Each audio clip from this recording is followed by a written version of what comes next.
Selamat pagi semuanya. Apakah suara saya terdengar? Halo? Dengar, Bu. Ada. Apakah suara saya terdengar? Ada, Bu. Pagi? Pagi, Bu. Ada. Pagi? Pagi, Bu. Ada suaranya, Bu. Selamat pagi. Ujang? Mary?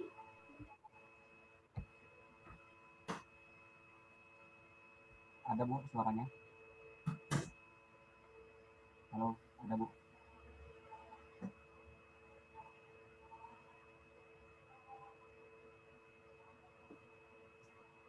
Halo? Halo. Ada, Bu, suaranya, Bu. Jelas. Halo. Halo, selamat pagi. Pagi, Bu. Oke, Pagi. pagi. Terdengar ya suara saya ya? Terdengar, Bu. Oke. Kita mulai saja ya. Ini saya share screen dulu. Untuk yang pembahasan hari ini nih saya record, jadi untuk teman-teman nanti yang tidak bisa hadir, bisa langsung untuk menonton video ini ya. Sudah terlihat ya layar screen saya ya.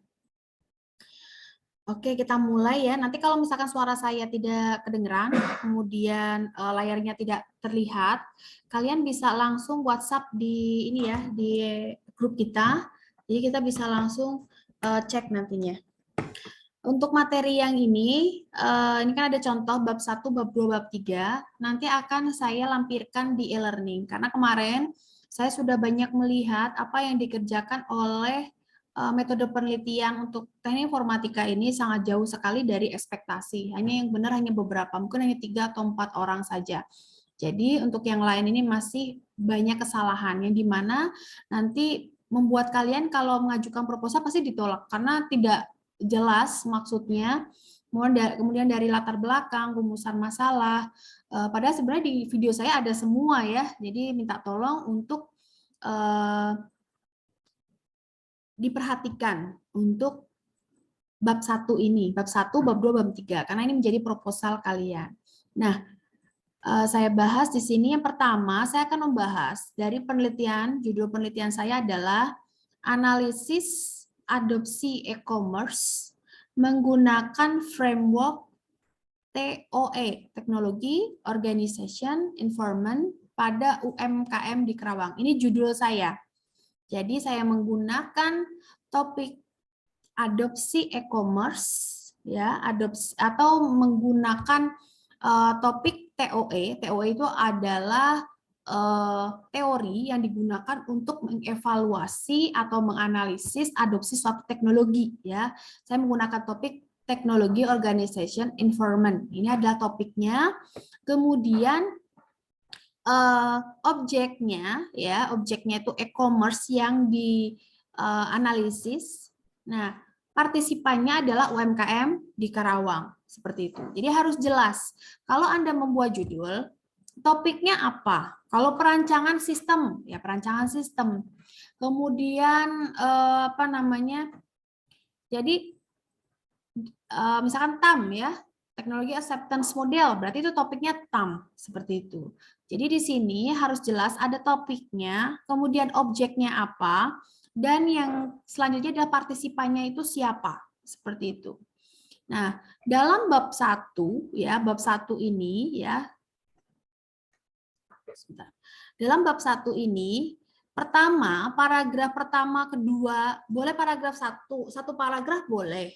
Atau 2 paragraf juga boleh. Ini isinya adalah fenomena di mana ini berisi hal-hal yang umum ke khusus ya. Jadi ada pengerucutan dari fokusnya. Nah, di sini misalkan contohnya UMKM memiliki kontribusi yang luar biasa penting untuk pertumbuhan ekonomi dan pertumbuhan pembangunan negara misalnya. Nah, saya menyampaikan di sini beberapa catatan berdasarkan Kementerian Koperasi, pada tahun sekian-sekian ada sekian, kemudian setelah itu saya gabungkan. Nah, pesatnya UKM tersebut ya melibatkan pengadopsian teknologi.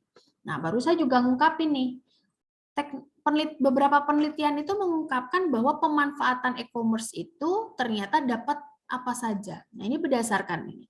Jadi kita menyampaikan suatu asumsi atau suatu pendapat di dalam ini berdasarkan sumber. Jadi jangan menyampaikan sesuatu yang nggak ada sumbernya. Banyak sekali saya temukan di tugas kalian atau di UTS kalian itu tidak ada seperti itu.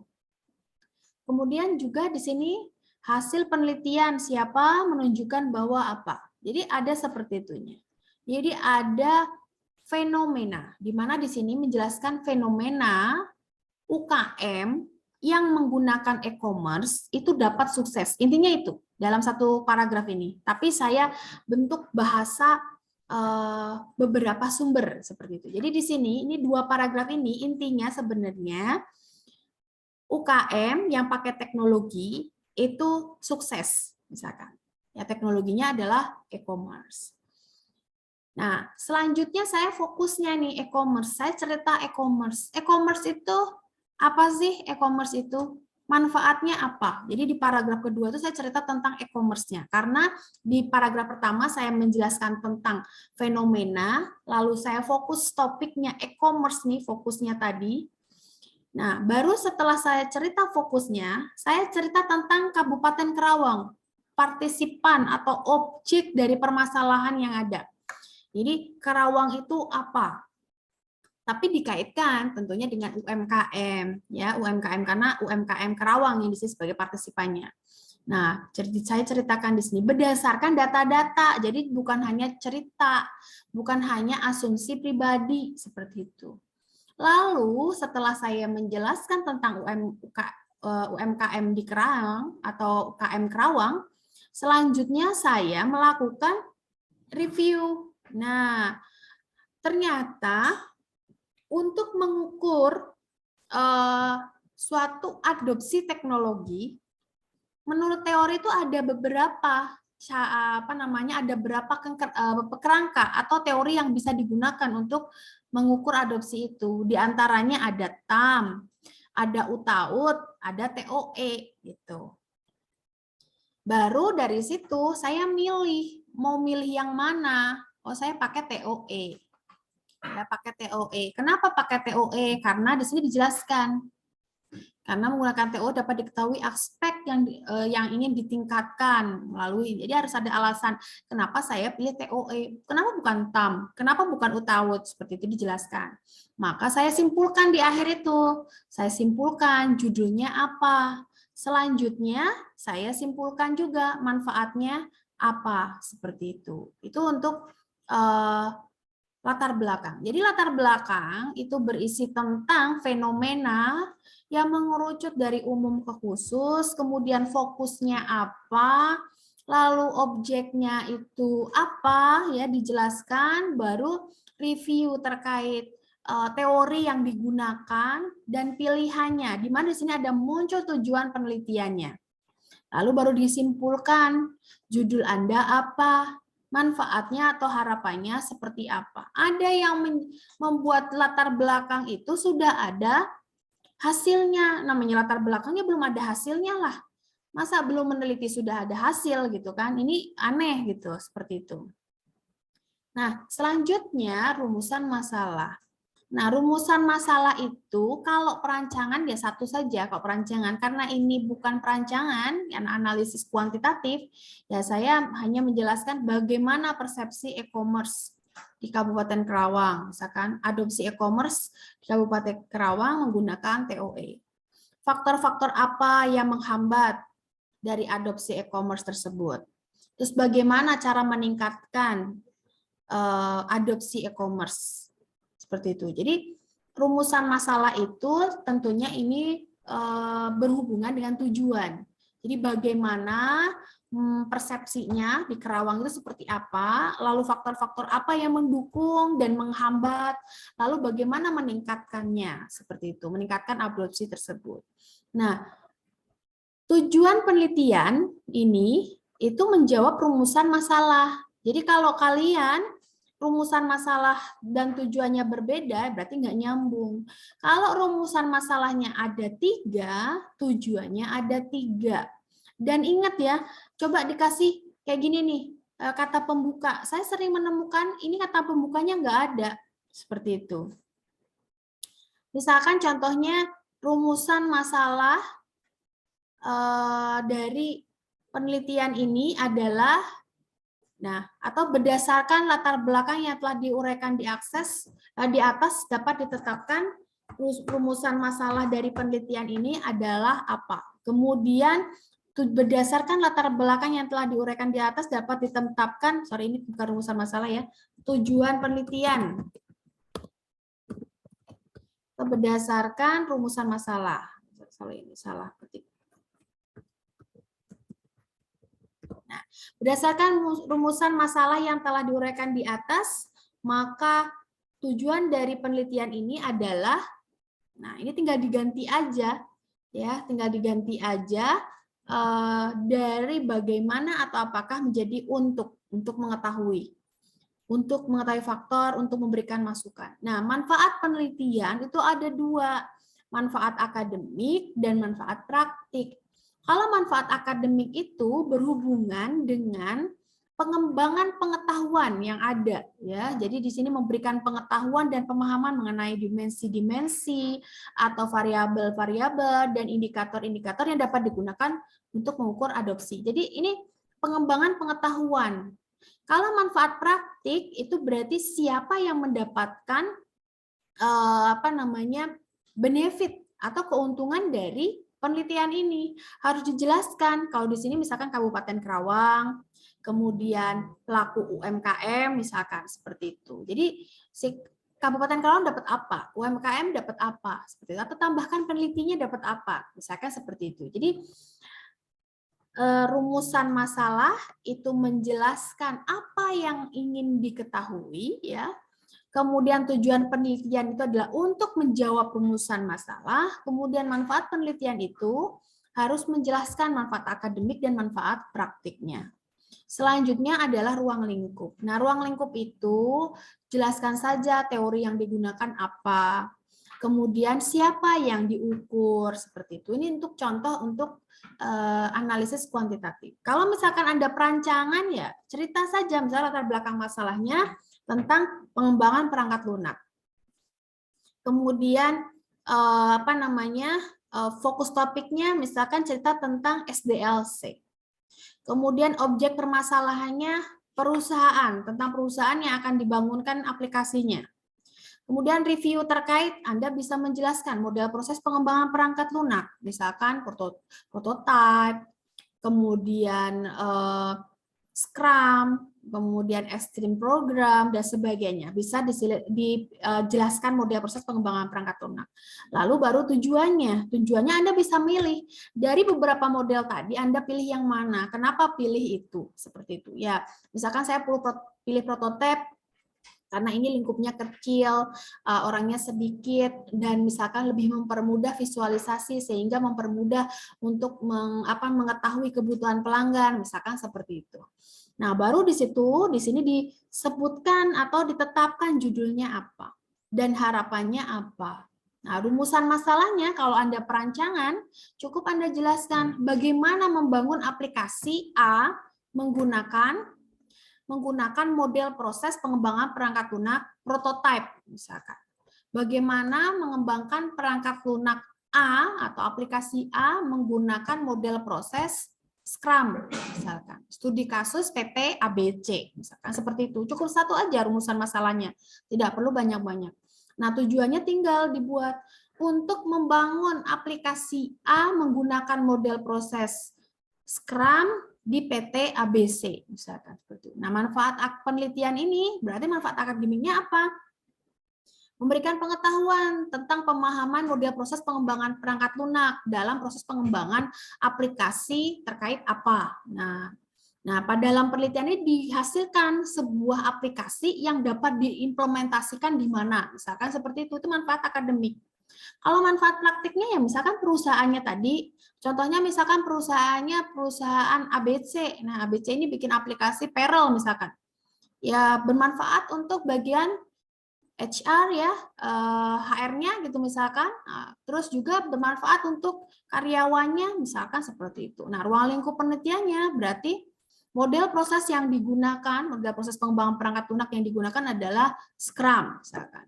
Kemudian aplikasi yang akan dibangun adalah aplikasi Perl, misalkan seperti itu. Itu jadi bab satunya tuh seperti itu. UTS kalian tuh hanya sampai sini aja kemarin sebenarnya. Tapi saya melihat banyak sekali yang ngaco dan asal. Ada banyak yang copy paste rata kiri semua seperti anak SD yang nulis itu. Pintaran anak SD kayaknya. Jadi kalian harus rapi, udah S1 gitu ya, masa rata kiri semua gitu kan. Mempermalukan diri sendiri itu, seperti itu. Itu untuk bab 1. Silakan ada pertanyaan dari Ujang atau Rahma Mary Huta Barat. Halo? Ya, silakan. Kalau Bu ada. Itu kalau rumusan masalah itu harus di belakangnya tuh harus pakai tanda tanya nggak sih Bu? Apa boleh kayak apa pernyataan gitu? Oke. Yang namanya rumusan masalah itu harus bentuknya pertanyaan. Ya, kalau bentuknya pernyataan, ya, yang disebut dengan kalau bentuknya pernyataan itu hipotesis. Ya, jadi dalam sebuah rumusan masalah selalu pertanyaan. Kalau misalkan tadi kan saya jelasin untuk kuantitatif ya, yang tadi ya, misalkan bagaimana persepsi atau bagaimana faktor-faktor, terus bagaimana pengaruh. Nah, itu berarti pertanyaan kalau rumusan masalah. Kalau misalkan untuk pengembangan perangkat lunak ya bagaimana membangun seperti itu. Itu untuk rumusan masalah. Jadi harus pertanyaan, Mbak Mary. Oke Bu, makasih. Iya. Ujang, gimana, ada pertanyaan?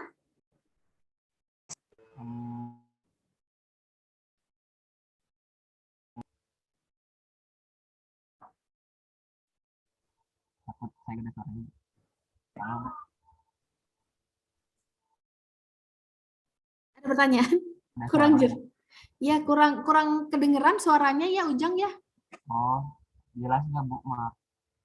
Udah jelas ya? Oh. Oke. Ini Bu, di latar belakang harus ada datanya juga ya buat jadi topiknya juga ya Bu. Harus ada data apa? Data, maksudnya jangan subjektif gitu ya Bu, harus ada datanya. Kan ini nggak ada referensi juga ya. Oh iya, harus ada referensi ya. Misalkan contohnya ini adalah data, karena ini saya data ya, karena saya menganalisis suatu fenomena, itu makanya saya ada data. Tapi kalau kalian misalkan perancangan sistem informasi, misal perancangan, berarti kalian itu latar belakang masalahnya itu ya, misalkan contohnya, penelitian A mengungkapkan dulu tuh pernah sukses menggunakan prototipe, atau penelitian B pernah menggunakan aplikasi sebagai pengganti manual gitu. Seperti itu. Jadi intinya ada rujukan. Tidak harus data-data ini juga nggak apa-apa. Intinya ada rujukan aja seperti itu. Begitu, Ujang? Bu, terima kasih Bu. Jelas. Iya.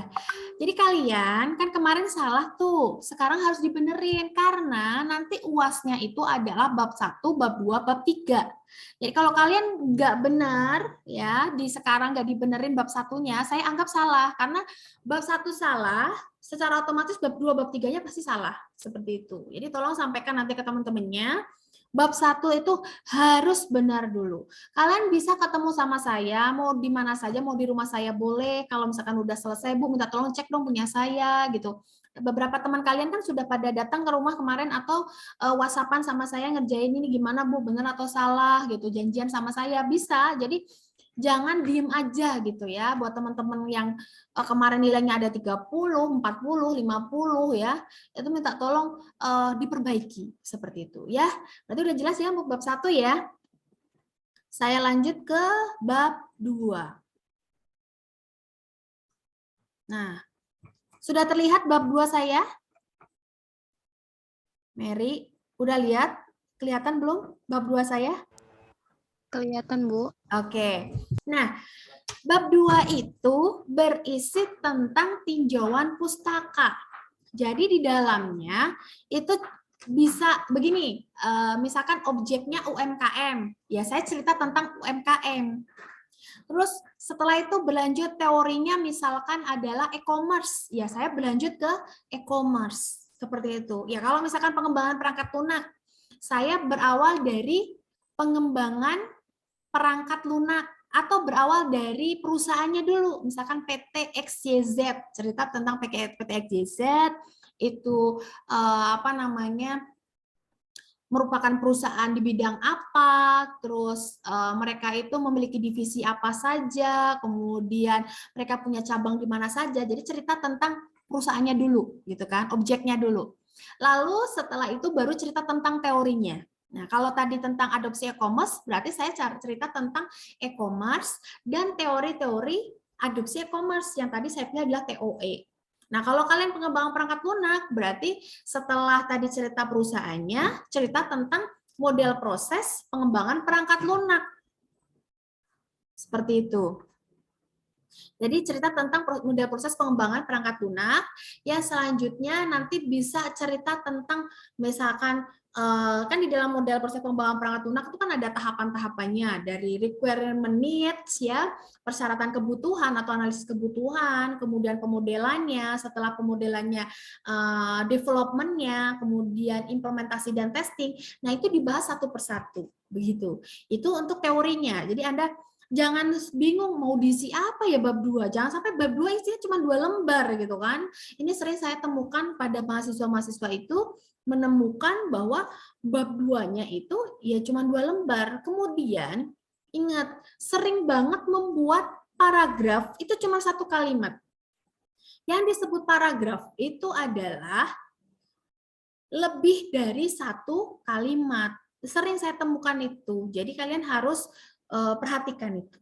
Kemudian yang kedua, dalam penomorannya, ingat anak-anakan dari penomoran. Kalau 2.1 anaknya 1, anak 1.2 anaknya ABC. Nanti anaknya ABC 1 dikurung. Anaknya 1 dikurung, A kecil dikurung seperti itu. Jadi itu harus benar di bab 2-nya. Setelah kita jelaskan tinjauan literatur, nanti di terakhir itu kalian jelaskan penelitian terdahulu. Sebentar, ini terakhir. Ini ditambahkan karena ini bentuknya ini ya. Nanti ini belum ada. Nanti ditambahkan penelitian terdahulu. Karena ini ada di tengah. Nih, ini ada penelitian terdahulu saya di sini ya. Dari TOE itu. Apa inovasinya, konteksnya apa. Kalau kalian susah bikin seperti ini, Anda bisa menyebutkan judul penelitiannya apa, membahas apa, sumbernya dari mana. Jadi ini rujukan. Ini rujukannya seperti itu. Jadi bab 2 itu terdiri dari kajian pustaka terkait objek, terkait teori atau topik ya, kemudian ada penelitian terdahulu. Seperti itu. Itu untuk bab 2. Silakan, ada pertanyaan? Mary? Apakah sudah jelas? Bu, itu sorry tadi maksudnya slide-nya tadi belum ganti. Oh, slide-nya belum ganti. Waduh, sebentar ya. New share screen, sebentar. Saya ulang ya berarti ya. Sudah kelihatan? Udah baru ini kelihatan bab 2 berarti. Contoh di sini udah bab 2 ya? Udah, Bu. Udah ya, saya ulang lagi loh. Kalian nggak ngomong. Oke, kita ulangi lagi. Jadi di bab 2 itu isinya adalah tentang teori atau kajian-kajian yang kita gunakan sebagai rujukan dalam penelitian. Ya, misalkan tadi saya penelitiannya itu adalah analisis adopsi e-commerce oleh UMK menggunakan TOE ya, TOE Teknologi Organization Environment oleh UMKM Karawang. Nah, saya cerita tentang UKM pertama karena objeknya. Baru saya cerita tentang e-commerce. Kalau kita lihat nih kayak gini nih. Ya kelihatan ya. UMKM ya, atau UKM, lalu saya cerita e-commerce-nya, lalu cerita tentang adopsi e-commerce oleh UKM di beberapa penelitian terdahulu ya. Kemudian TOE itu apa, peranan UKM di Indonesia untuk apa, dan UMKM di Kabupaten Karawang seperti itu. Jadi kalau tujuan pustaka, kalau misalkan kalian perancangan ya, perancangan sistem, ya tujuan pustakanya pertama bisa cerita tentang perusahaannya. Ya, perusahaannya itu bergerak di bidang apa, kemudian divisi yang akan disorot atau dibuatkan aplikasi apa, misalkan HRD, misalkan seperti itu bisa cerita. HRD itu tugasnya ngapain, seperti itu. Kemudian cerita tentang pengembangan perangkat lunaknya, ya SDLC-nya. Nah, dalam SDLC itu nanti ada apa saja misalkan kalau pakai SDLC, atau cerita tentang model proses pengembangan perangkat lunaknya yang dipilih, misalkan prototype, salah satunya prototype, baru dijelaskan tahapan dari prototype itu. Baru yang terakhir nanti adalah penelitian terdahulu, seperti itu. Itu jadi untuk bab 2 itu. Seperti itu, Mary. Silakan, ada yang tanyakan?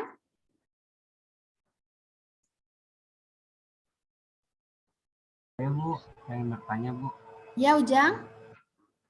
yang bab 2 kan tadi ada kajian pustaka ya Bu. Yang Ya, pertama kan cerita tentang objek yang diteliti. ya. Nah, yang kedua ada cerita tentang aplikasi yang diajukan itu mungkin ya Bu, kayak misalkan pakai web gitu ya Bu. Oh, gini. Kalau aplikasi itu misalkan contohnya kalian mau bikin aplikasi payroll gitu ya. Jadi cerita kalian tuh HRD-nya, cerita HRD-nya gitu. Karena payroll itu dikelola oleh HRD, misalkan seperti itu. Oh iya. Atau misalkan kalian mau bikin sistem QC di produksi, berarti cerita tentang departemen produksi dulu gitu. Begitu, Ujang. Baru nanti SDLC. Belum masuk ke aplikasinya, jadi masih di Belum. ruang lingkup objek ya. Iya, jadi di Oh. dalam bab 2 itu jangan cerita tentang aplikasi dulu, karena kalian belum melakukan analisis kebutuhan sistem. Jadi Anda cerita tentang tahapan pengembangan perangkat lunak aja, begitu. Begitu, Ujang. Iya Bu, iya. Ada gambaran Bu.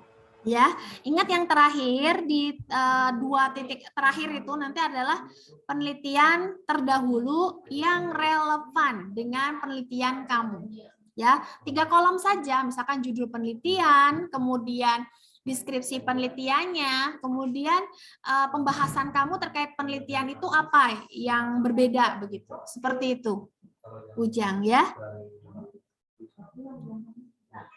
Kalau nggak ada penelitian terdahulunya gimana itu Bu? Nggak mungkin. Kamu pakai teori apa? Dalam penelitian itu pasti ada penelitian terdahulu. Coba sebutkan menurut Ujang yang nggak ada penelitian terdahulunya. Nanti saya bisa carikan itu. Oh iya Bu, baik Bu. Kalian bisa nanya ya. Jadi kalian jangan sungkan nanya ke saya. Misalkan kalau saya nggak ada di kampus, kalian bisa ketemu di rumah, bisa. Saya Sabtu Minggu itu ada di rumah. Mau malam pun juga ada gitu. Kenapa malam saya juga kadang nggak ada, nggak bisa online itu karena kadang nggak ada internet di rumah itu. Sinyal Excel lagi error gitu. Kadang internetnya mati, jadi nggak bisa ini. Seperti itu. Tapi bisa datang mau ke rumah hari Minggu bisa gitu. Kayak kemarin yang datang ke saya sih si Devi ya kalau salah ya Devi, terus Ian atau siapa itu ya ke rumah itu ada bertiga gitu. Jadi kalian bisa tanya gitu atau mengkonfirmasi Bu saya bab 2-nya kayak gini gimana gitu. Saya pasti jawab seperti itu. Ya Ujang ya. Baik Bu, baik. Ya. Oke, Mary ada pertanyaan tidak?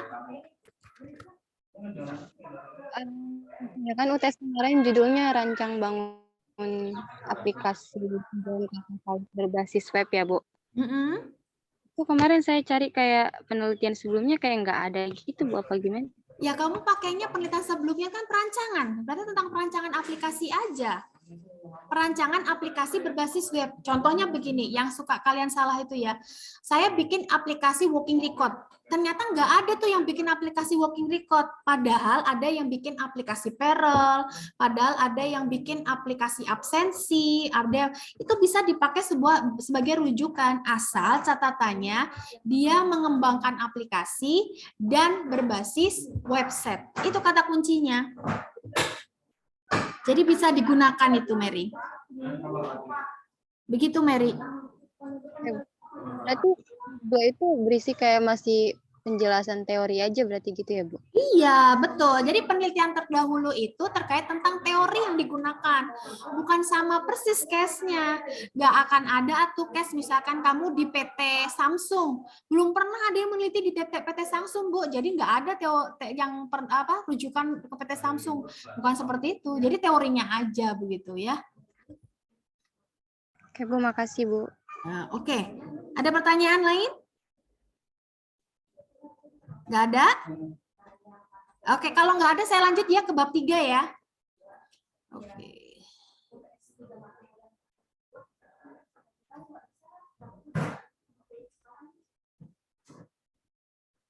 Nah, ini bab 3, saya tidak menjelaskan ini tapi hanya kerangkanya saja ya. Bab 3 itu kalau penelitian kalian kelihatan? Sudah kelihatan? Share saya? Kelihatan, Bu. Oh ya, oke. Kalau penelitiannya kualitatif ya, itu cerita tentang jenis penelitian terlebih dahulu, lalu desain penelitian, kemudian prosedur penelitian, kemudian ada teknik pengumpulan data dan teknik analisis data. Ingat, jenis penelitian Anda ceritakan. Penelitian ini termasuk pada penelitian kualitatif misalkan. Penelitian ini termasuk pada penelitian kuantitatif. Nah, apa yang menyebutkan bahwa penelitian Anda kualitatif itu berdasarkan datanya. Jadi contohnya, jenis penelitian ini adalah kualitatif karena data yang diambil adalah bentuk wawancara, sehingga data itu akan dikumpulkan dalam bentuk teks, misalkan seperti itu. Jadi jenis penelitian itu cerita tentang penelitiannya jenisnya apa? Kuantitatifkah, kualitatifkah, desain science research-kah, seperti itu. Itu kalau jenis penelitian sama ya, di kualitatif, kuantitatif, dan desain science research semua jenis penelitian. Kemudian juga di situ kalau jenis penelitian itu juga seperti konsep saya kemarin ya, saya jelaskan bahwa Anda mengambil data itu 1 kali, 2 kali, 3 kali. Misalkan ada berdasarkan waktunya, ada time series misalkan, itu ada di video saya yang pertama, bisa Anda jelaskan di situ. Kemudian yang selanjutnya adalah desain penelitian. Nah, desain penelitian ini adalah bagaimana Anda memetakan penelitian tersebut, misalkan sumbernya apa, kemudian diolah seperti apa, menghasilkan apa, misalkan seperti itu. Jadi itu contohnya. Jadi kalau misalkan desain penelitiannya adalah kuantitatif, maka di situ bisa dilihat, ini bisa dilihat ya, sebentar saya lihatkan. Contoh bab 3.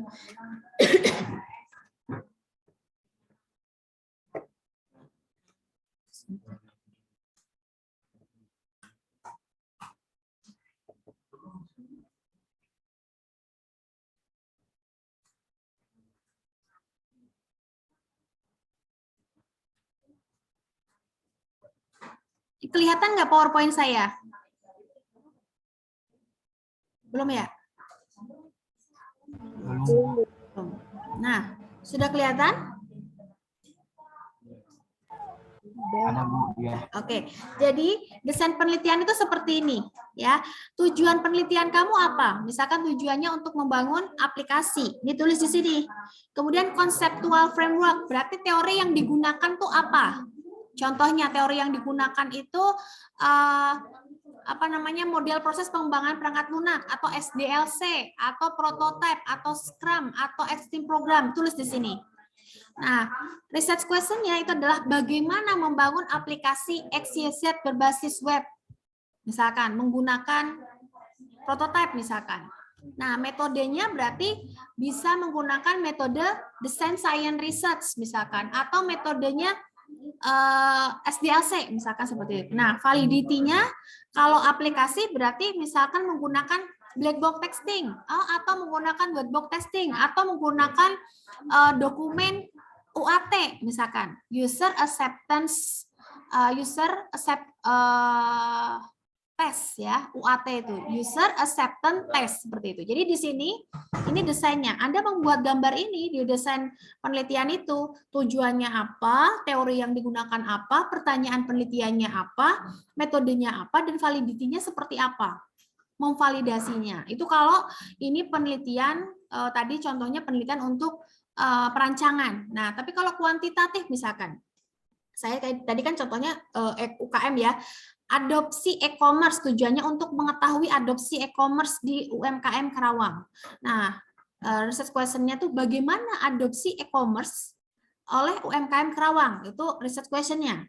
Kemudian konseptual framework-nya ini adalah tadi e-commerce, kemudian TOE ya saya gunakan. Nah, metodenya adalah kuantitatif melalui survei. Validity-nya berarti bisa pakai uji validitas dan reliabilitas serta uji T dan uji F misalkan seperti itu. Ini untuk desainnya seperti itu. Itu untuk desain penelitian. Nah, kemudian saya lanjutkan lagi. Kerangka yang selanjutnya adalah prosedur penelitian. Nah, prosedur penelitian itu adalah langkah-langkah. Dalam prosedur penelitian, itu langkah-langkahnya itu adalah satu. Pertama, misalkan Anda merencanakan penelitian itu, berarti membuat instrumen, kemudian menetapkan siapa yang menjadi partisipannya, atau yang diambil datanya. Entah itu kuantitatif, entah itu kualitatif, entah itu desain science research, semua menetapkan instrumen penelitian. Kalau kuantitatif berarti Anda membuat kuesioner. Kalau kualitatif berarti Anda membuat pedoman wawancara. Kalau desain science research juga sama, Anda membuat wawancara atau FGD misalkan. Nah, itu kalau prosedur penelitian ya. Nah, setelah kalian membuat sebuah perencanaan ya, menetapkan siapa ini yang menjadi sumber datanya, itu prosedurnya. Misalkan karyawan PT A, misalkan yang pengguna Shopee, pengguna Tokopedia misalkan. Kemudian Anda buat jadwalnya, kapan Anda melakukan pengambilan data itu. Cara ngambilnya pakai apa? Ya, teknik penentuan cara ngambilnya itu misalnya online, misalkan seperti itu. Ini prosedur. Jadi prosedur itu langkah-langkah. Setelah diperencanakan, lalu dilakukan pengumpulan data. Setelah dikumpulkan datanya, Anda melakukan analisis data.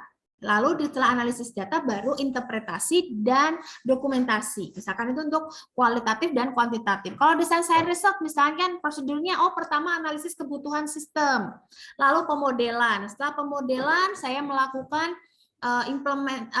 development. Setelah development saya implementasi. Lalu selanjutnya adalah proses uji, misalkan seperti itu. Itu prosedur. Jadi prosedur itu isinya adalah langkah-langkah kamu dalam penelitian.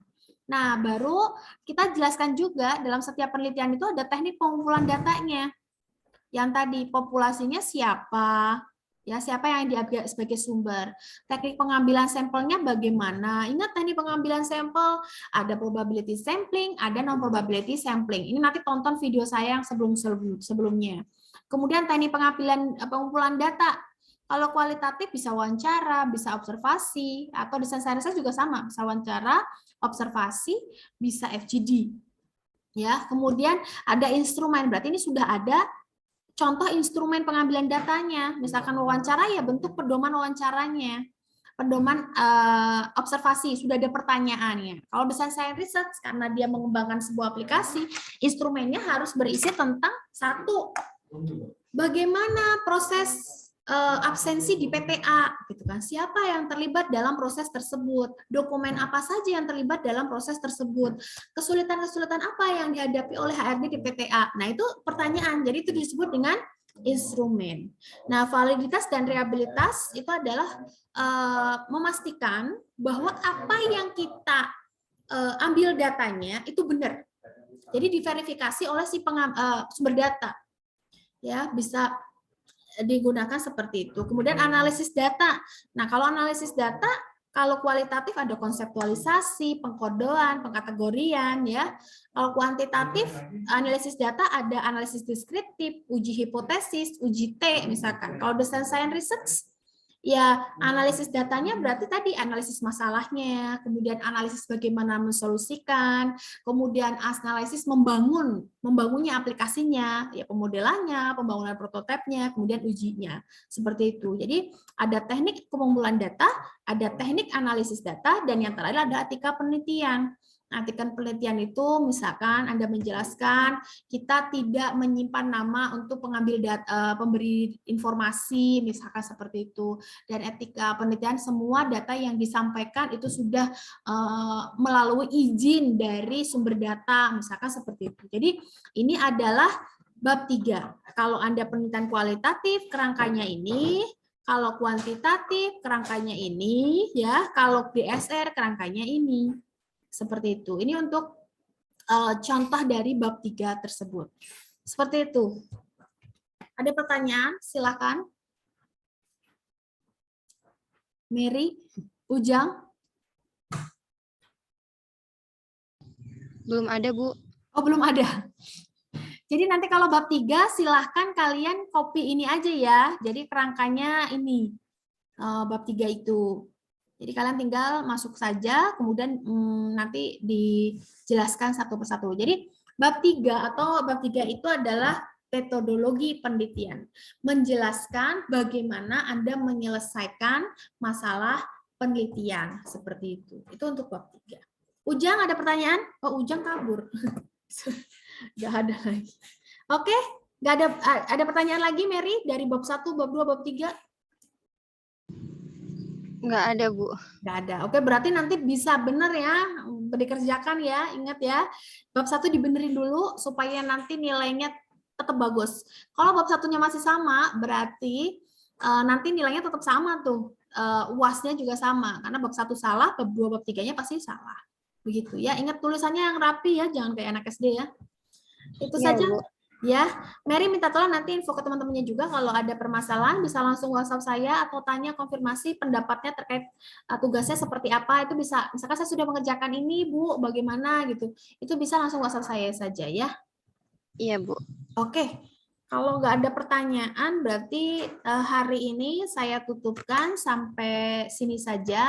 Semoga menjadi penjelasan kalian untuk membuat proposal penelitian yang bisa nanti disubmit ketika proposal mulai dibuka ya, pembukaan proposal untuk skripsi kalian. Itu saja dari saya untuk hari ini. Saya tutup. Assalamualaikum warahmatullahi wabarakatuh. Waalaikumsalam warahmatullahi wabarakatuh. Terima kasih, Bu. Ya.